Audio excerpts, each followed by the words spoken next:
distintas formaciones, pero aquí somos todas y todos, creo que somos bastante conscientes de las palabras que se han dicho, pero creo que se podría aportar mucho si el debate fuera un debate abierto más que un turno de preguntas. Bueno, dicho esto, que no quería dejar atrás, quería que flotara un poco en el aire, me gustaría saber, y la pregunta también es abierta para todas y todos, también para Cristian, para cualquiera que quiera responder, ¿cuál es el inicio del hilo? Es decir, ¿desde dónde empezamos a transformar todo esto? Porque hacer una asamblea constituyente en un país como este, en el que sales a la calle y te agreden las fuerzas públicas por pedir tus derechos, es algo ahora un poco complicado.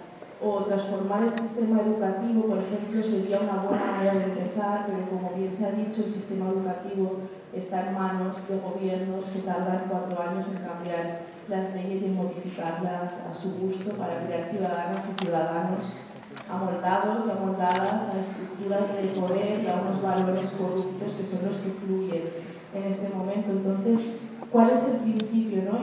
Yo sigo pensando que la educación es un buen modelo, ¿no? Porque esos futuros ciudadanos, esos actuales ciudadanos y ciudadanas que son los niños, podrán ser los futuros gobernantes que cambien un gobierno que se dedique, por ejemplo, a hacer incentivos o a promover incentivos legales para empresas que trabajen bajo los principios de la economía del bien común. Esa es mi opinión, pero me gustaría saber si hay, desde dónde se empieza. Yo me he puesto muchas veces a